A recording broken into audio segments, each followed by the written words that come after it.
night. Definitely, and I have no problems admitting I was wrong about it. So let's move on. Let's talk about the other co-main event. We had Robert Guerrero defeating Michael Katsidis over 12 rounds.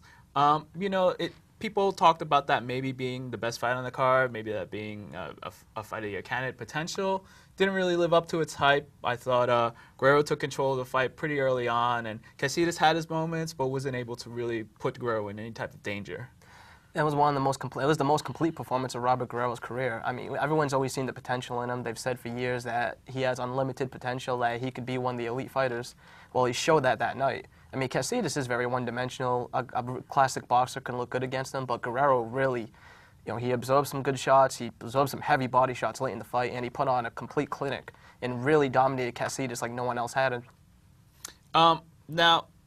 Just a couple of things that didn't really change the outcome of the fight, but I wasn't too happy with the reffing. No, he was a little jumpy. He was a little jumpy. Right. There was that disputed knockdown, which I thought was a knockdown. When Guerrero got was on the canvas, I thought that was a knockdown. It wasn't the cleanest knockdown, but it was a punch causing the fall. I thought that should have been scored a knockdown. But the thing that offended me more was the low blows. Yeah.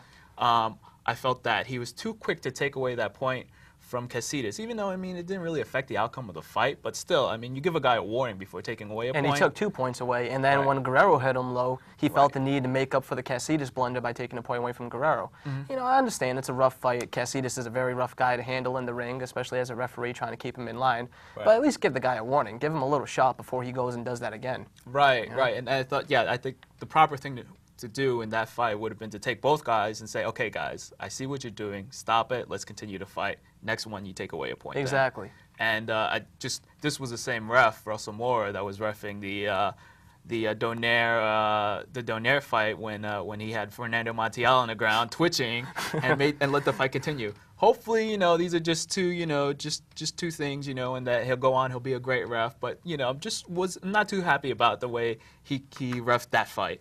So, but let's move on. Let's talk about the rest of the card. Let me just say, when you have Jose Cortez on the card and you're talking about another guy having Joe Cortez on the card, and you're talking about another, that there's some issues there. Yeah. Well, Cortez had an early and easy night, so. Right. In fact, let's talk about that fight. This guy almost stole the night. Nobuhiro Ishida TKO'd James Kirkland in the first round.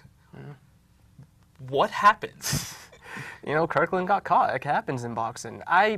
I wasn't picking Ishida to win the fight, but I thought it can go a few rounds. He is a former interim titleist, as bogus as that is. And he does have some skill. He's a durable guy. He's been training in Southern Cali for many years. And so this was a good step-up fight for Kirkland. But, man, did he get demolished, huh? Yeah. Yeah, it was like once Ishida found his chin, that was it. I mean, he knocked him down 3 times within a span of, a minute and 52 seconds? And what happened was that Kirkland, for all his determination, his drive, his hunger for the game, you see how he tries to destroy everyone. He's a big, miniature Mike Tyson. The guy's never learned his defense that well. And sometimes when you don't learn defense, eventually you're going to get drilled. And that's what happened. He came in face first. Ishida, who's a skilled boxer, dropped him 3 times really quick. Stoppage may have been a little premature, but you know what? It's a huge win for Ishida, and now he's on the short end of opponents from possibly Sergio Martinez. Right, and yes, and there is some controversy about the stoppage. It seemed like Kirkland was ready to get up and keep on fighting, but at the same time, it was a moot point, though. When you think about it, everyone says, well, Joe Cortez, well, thank God he didn't referee the Manny Pacquiao Juan Manuel Marquez first fight. Well, you know what? Marquez was an elite fighter, and he looked stronger than Kirkland certainly did when Kirkland got dropped. Right. And also at the end of the fight, after the fight, Kirkland's trainer, Kenny Adams, also collapsed and was taken to the hospital. And I heard he's okay now. It was just a precaution, but you know what? Adams has been a great trainer for many years, but he's up there in age. He's had a lot of health problems. I think it's best for Kirkland to go back to Ann Wolf. Or, maybe find another trainer. Exactly, because apparently him and Adams weren't even talking for the past week or 2 before the fight coming up. Kirkland didn't take it seriously. This happens, and he got drilled. I think the amazing part about this is before this fight, she had only knocked out 6 other guys. 7, yeah. So 7 other guys, and in over 30 fights, and he comes down and he takes care of Kirkland like this. Now, where does Kirkland go from here?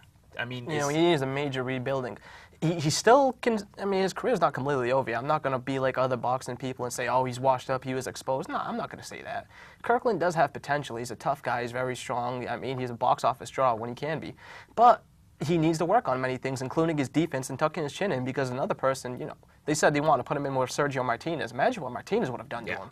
Yeah, that's scary. Yeah. So. Now, and just on a side note, I was on Twitter that night, and I think it was Steve. It was either Steve Kim or Gabriel Montoya, one of the guys from Max Boxing, pointed out that they had watched Petey Quinlan, I guess that we've had another middleweight, spar with Ishida, and they weren't that impressed with Ishida. So. Well, no, yeah, Quillen, has been sparring with Ishida for a while. It's been beating up him, and plus everyone else he's been sparring with that wild card.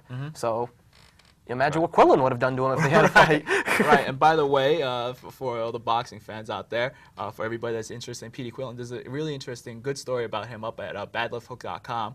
They profiled him and what he's been doing at Wild Card. And he's getting ready to fight Jesse Brinkley. Right, so that should be an interesting fight.